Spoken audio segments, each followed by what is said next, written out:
Είναι του 1025 και είναι μια πολύ ωραία εκκλησία με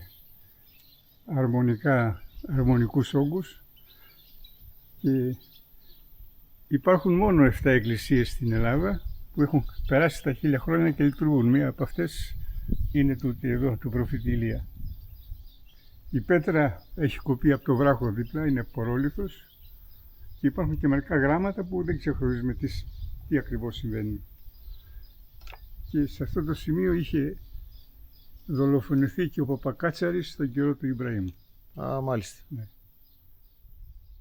Σας ευχαριστούμε πολύ για τις πληροφορίες. Να είστε καλά.